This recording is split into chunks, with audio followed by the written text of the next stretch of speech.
Welcome back to world student scope. तो आज आ गए हैं लेकर हम हमारा day 15 of our spoken English course. तो हमारा ये 30 डेज़ का कोर्स है जिसका हम मिड पर आ गए हैं हम लेकर हमारा डे 15। तो आज की क्लास में हम करने वाले हैं प्रैक्टिस। और प्रैक्टिस किसकी करने वाले हैं? हमने प्रीवियस क्लास में भी प्रैक्टिस करी थी। हमने प्रैक्टिस करी थी मॉडल वर्ब्स की, और आज हम प्रैक्टिस करने वाले हैं प्रेपोजिशंस की। और जो प्रेपोजिशन हमने कर ली हैं डे 13 में, मतलब क्लास 13 में, हमने सारी प्रेपोजिशन को डिटेल में पढ़ा है। कहाँ पर कौन सा वर्ड यूज़ करना है, कैसे वो यूज़ करना है, और आज हम क्या करने वाले हैं उसकी प्रैक्टिस करने वाले हैं। अगर आपने वो लेक्चर नहीं देखा है तो डिस्क्रिप्शन बॉक्स में नीचे आपको लिंक मिल जाएगा, उससे जाकर देखें। और आज हम करने वाले हैं प्रैक्टिस। तो चलिए शुरू करते हैं। ठीक है जी, तो अब हमने इन पिक्चर्स को, ये क्यूट सी कैट को देखना है, सारी पिक्चर्स को देखना है, और हमें क्या करना है, हमारी जो फिलिंग द ब्लैंक्स हैं उन्हें फिल करना है एप्रोप्रिएट प्रेपोजिशन से। और हमारे पास यहाँ पर ऑप्शंस भी दी गई हैं। तो चलिए शुरू करते हैं। The cat is sitting dash the table, chair. तो जो कैट है हमारी, ये प्यारी सी कैट है, कहाँ पर बैठी हुई है? ये चेयर के ऊपर बैठी हुई है। तो ऊपर को हम क्या बोलते हैं? The cat is sitting on the chair. तो ये हमारी एक जो ऑप्शन है वो हमने यूज़ कर ली है, तो ये हमारी कट हो जाती है। ठीक है जी, नेक्स्ट है the cup is dash the table. कि जो हमारा कप है वो कहाँ पर पड़ा हुआ है? वो भी टेबल के ऊपर पड़ा हुआ है। तो हम क्या यूज़ करेंगे? The cup is on the table. ठीक है जी। The shoes are dash the table. कि जो शूज़ हैं वो कहाँ पर पड़े हुए हैं? टेबल के नीचे पड़े हुए हैं ना। तो नीचे के लिए हम कौन सा वर्ड यूज़ करते हैं? अंडर। अंडर का मतलब है नीचे।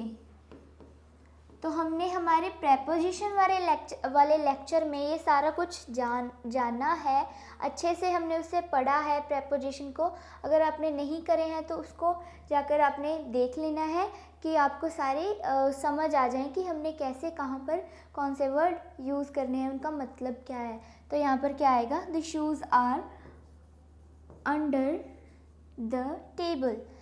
ओके, तो अब आगे हमारी बॉल की बात हो रही है। The ball is dash the box. तो जो हमारी ये बॉल है वो कहाँ है? बॉक्स के अंदर है। और अंदर के लिए हम कौन सा वर्ड यूज़ करते हैं? इनका मतलब क्या है? अंदर, बीच में। मतलब यहाँ पर क्या आएगा? The ball is in the box. हमारा the table is dash the chair and the box. जो हमारा टेबल है वो कहाँ है? इन दोनों के बीच में है। तो ऑप्शन में हमारे पास क्या है? बिटवीन। बिटवीन का मतलब है बीच में। ठीक है, तो यहाँ पर हम क्या लिखेंगे? The table is between the chair and the box, right. तो नेक्स्ट है the chair is dash the table. जो चेयर है हमारी वो हमारी जो ये टेबल है उसके पास में है। तो पास के लिए हम कौन सा वर्ड यूज़ करते हैं?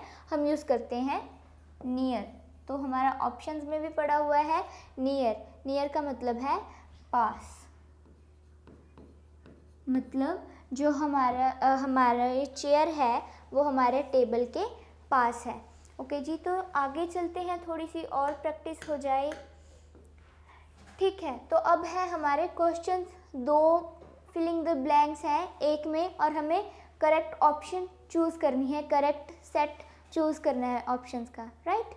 Reshma travelled dash her father all dash the world when she was 12 years old।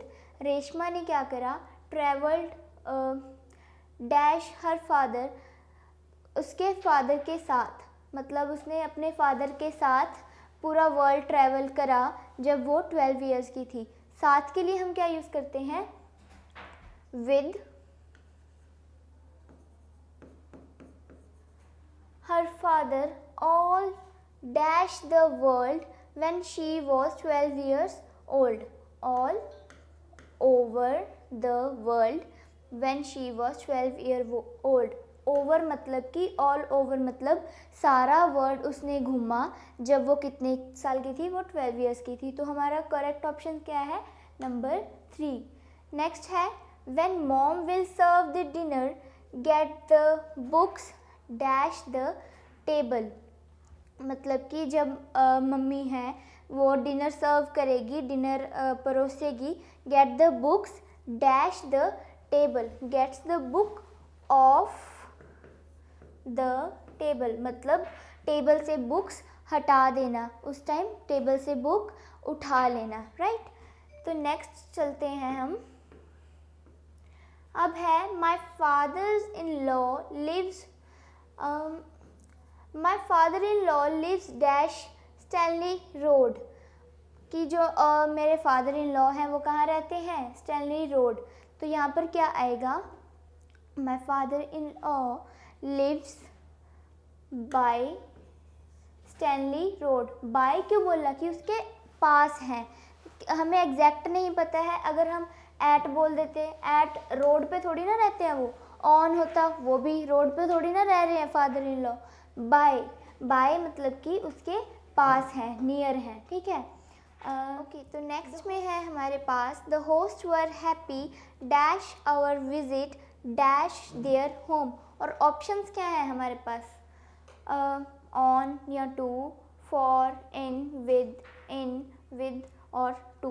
मतलब the host were happy on our visit to their home. तो ये तो हमारा फर्स्ट ऑप्शन में ही काम बन गया, मतलब कि जो होस्ट थे हमारी विजिट पे। अब यहाँ पर ऑन का मतलब क्या है, पे, हमारी विजिट पे उनके घर पर, विजिट टू देयर होम उनके घर को, ठीक है जी।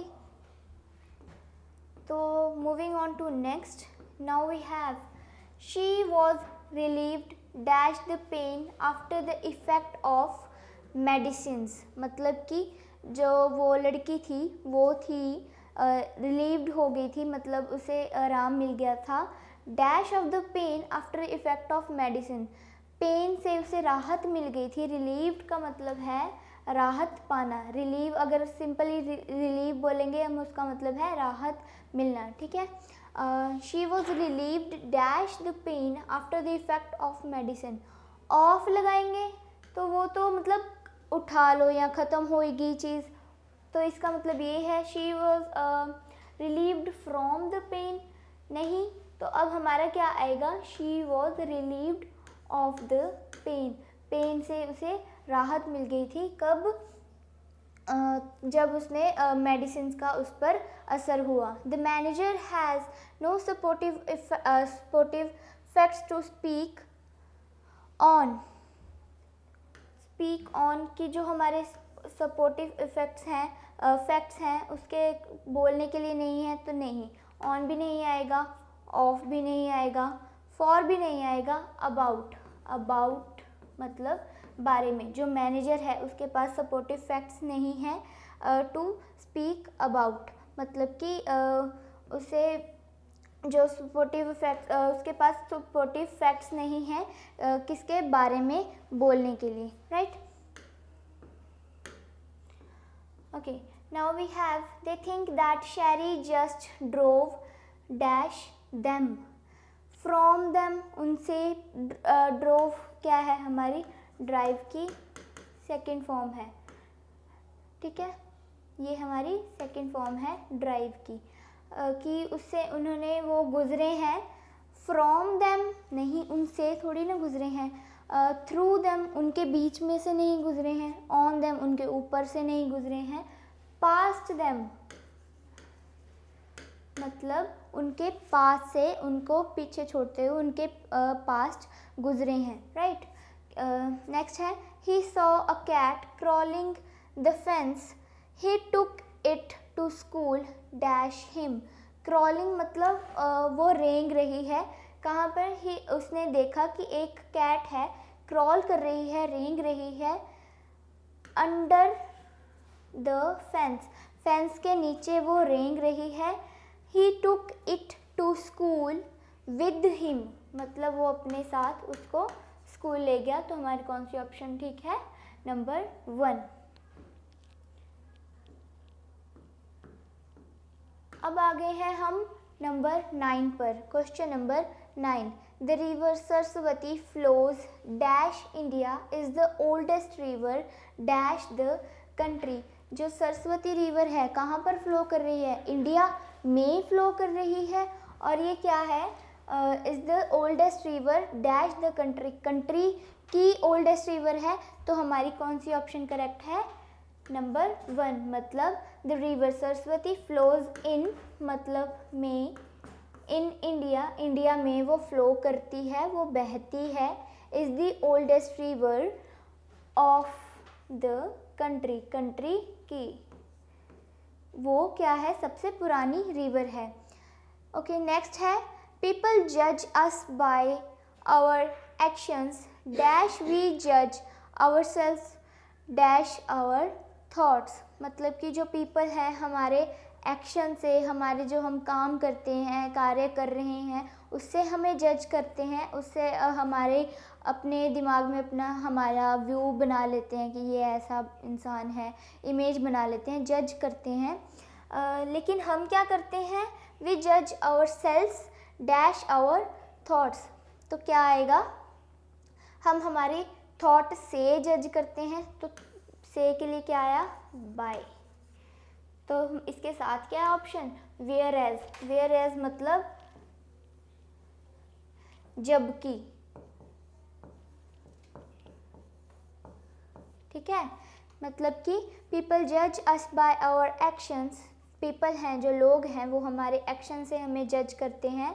वेयर एज जबकि वी जज our self by our thoughts, की जबकि हम खुद को जज कैसे करते हैं? हमारी थॉट से जज करते हैं। ओके, सो नेक्स्ट है हमारे पास welcome dash we are delighted to work dash you. Okay, तो ये क्या है? Welcome abroad, we are delighted to work with you. ये हमारी कोई प्रेपोजिशन नहीं है, तो लेकिन हमारी प्रेपोजिशन क्या है? विद, मतलब कि आपके साथ काम कर कर हम बहुत खुश हैं। डिलाइटेड मतलब खुश महसूस करना, राइट। तो नेक्स्ट है dash centuries the pictures of animals are dash painted. Okay, तो ये क्या है? For centuries the pictures of animals are being painted, मतलब कि बहुत सदियों से क्या है? जो पिक्चर्स हैं एनिमल्स की वो क्या है? Being painted. बहुत सदियों से ये चलता आ रहा है कि एनिमल्स की जो पिक्चर्स हैं वो पेंट कर रहे हैं, राइट। तो हमने करी हमारी प्रेपोजिशंस की प्रैक्टिस। आज हमने बहुत सारी प्रैक्टिस कर ली है। होप आपको अच्छे से समझ आया होगा और आपने खुद से भी इसकी प्रैक्टिस करनी है। जो भी आप डेली कन्वर्सेशन कर रहे हो में अंदर या कुछ भी बात कर रहे हो, आपको क्या करना है? इंग्लिश का ही अब यूज़ करना है। होपफुली आप ऐसे ही करोगे और जो सारी वीडियोस देख रहे हैं रेगुलरली कंटिन्यूसली सारे लेक्चर्स देख रहे हैं और आई होप कि आप सारे ऐसे ही कर रहे हो। तो आज आ गई है, अब आ गई है हमारी बारी आज के कोट की। तो आज का हमारा थॉट, हमारा कोट क्या कह रहा है? To learn a language is to have one more window from which to look at the world. मतलब कि अगर हम एक और लैंग्वेज, एक और भाषा सीख लेते हैं तो क्या होता है? हमारे लिए एक खिड़की और खुल जाती है वर्ल्ड को, दुनिया को एक दूसरे नज़रिए से देखने के लिए, राइट।